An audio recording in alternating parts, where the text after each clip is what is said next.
Bienvenue chers téléspectateurs sur ABC, c'est moi Zalala Mourkana avec le journal.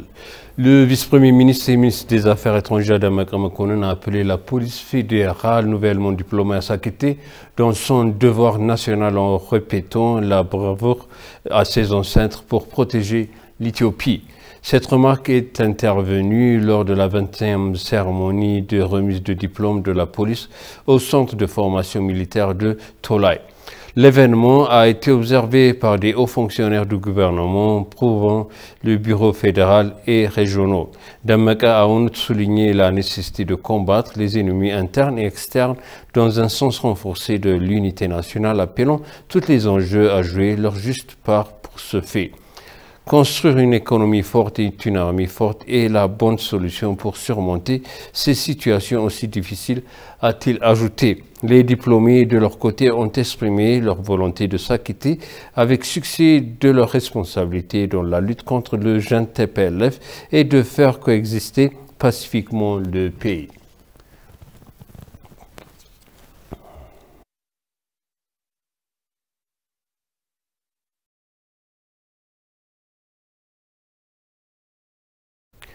Le vice-premier ministre et ministre des Affaires étrangères Damakra Makonnen s'est entretenu vendredi avec des hauts commissaires assistants à HCR pour les réfugiés, Rof Mazou, dans son bureau. Damakra a informé Mazou de la situation actuelle des réfugiés en Éthiopie, notamment de l'augmentation de nombreuses personnes déplacées à l'intérieur du pays en raison de conflits dans le nord du pays.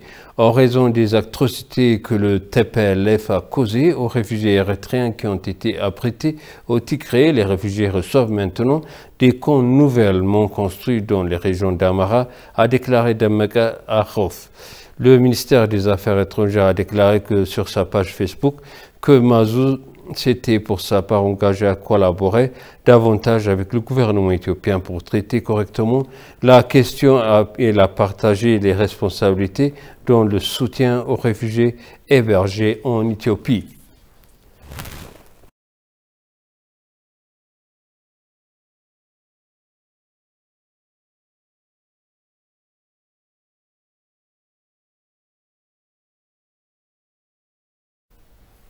Le service de communication du gouvernement a déclaré que l'avion d'aide sont revenus à Mekele hier, non pas à cause des frappes aériennes, mais parce qu'ils se sont vus refuser l'autorisation pour les contrôleurs aériens locaux. Dans un communiqué, le service de communication du gouvernement a indiqué que l'armée de l'air du FDRE s'est souvenu hier qu'elle avait bombardé l'ancienne base du centre d'entraînement terroriste du jeune TPLF à Mekele. Il a également déclaré que 2 avions d'aide de l'ONU, autorisés par le gouvernement fédéral éthiopien, étaient rentrés à Addis Abeba pour s'être vus refuser l'autorisation d'atterrir à Mekele pour les contrôleurs aériens locaux. Le porte-parole de l'ONU, Stephen Dujarric, a déclaré que les avions avaient été autorisés par le gouvernement fédéral et qu'ils s'étaient retournés à Addis Abeba uniquement parce qu'ils s'étaient vus refuser l'autorisation pour les responsables de l'aéroport.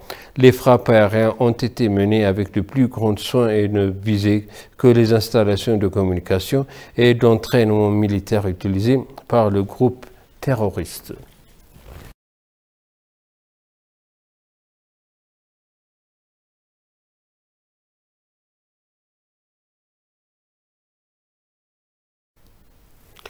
Il a été suggéré que les soutiens clandestins d'individus travaillant dans les organisations internationales pour le TPLF terroriste devraient bientôt prendre fin.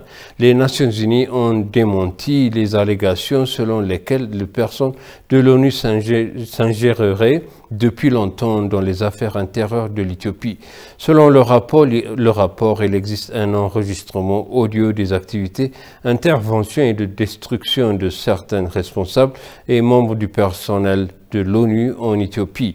La déclaration a mentionné que le groupe terroriste Dr Tedros Adhanom était derrière l'influence biaisée de l'ONU. Il a déclaré que dans le passé, le groupe terroriste avait supprimé les informations à l'ONU et aux organisations internationales sur les allégations de crimes, atteintes aux droits humains et de vol au cours de son mandat pour l'intermédiaire de ses affiliés.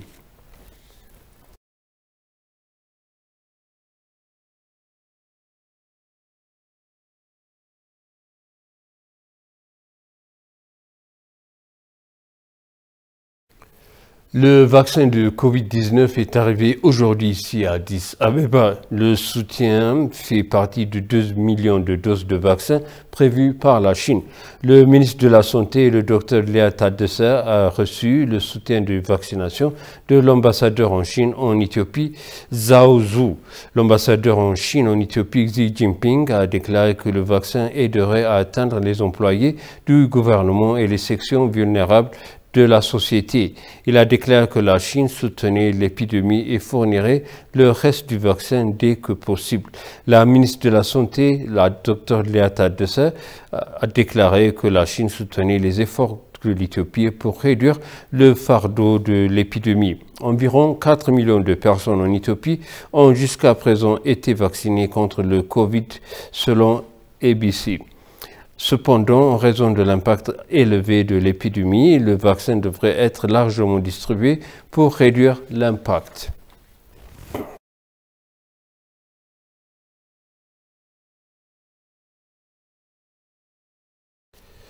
Le ministre de Mines, ingénieur, nous avons discuté avec la direction de la manière d'augmenter la production de ciment, a déclaré Takele sur sa page de médias sociaux. Il a également déclaré qu'après quelques mois, les cimenteries sont parvenues à un accord pour remplacer la demande de carbone dans le pays. Nous aborderons également l'approvisionnement en matières premières provenant des producteurs de ciment, a-t-il déclaré. Il a ajouté que lorsque nous prévoyons d'aller de l'avant dans n'importe quel secteur, nous avons besoin d'un approvisionnement à la mesure de notre développement national.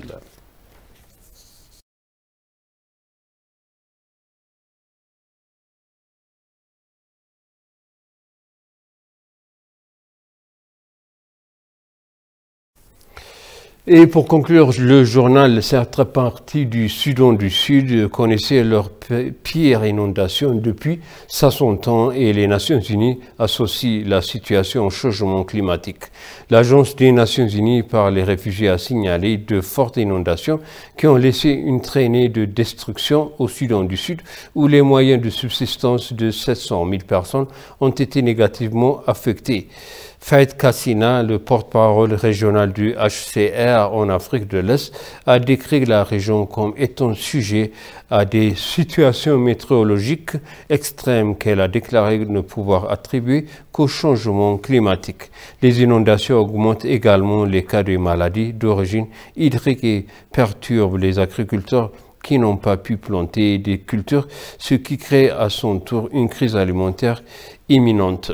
Selon Tripathi, le nombre de personnes ayant besoin d'une aide humanitaire continuera d'augmenter en raison des précipitations prolongées attendues par le reste de l'année.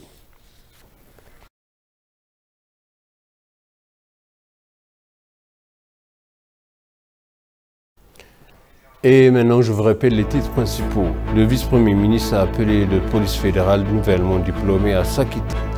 Le Soudan du Sud connaît les pires inondations depuis 60 ans. Chers téléspectateurs, s'achève le journal. Merci de nous avoir suivis. Excellente suite de programme.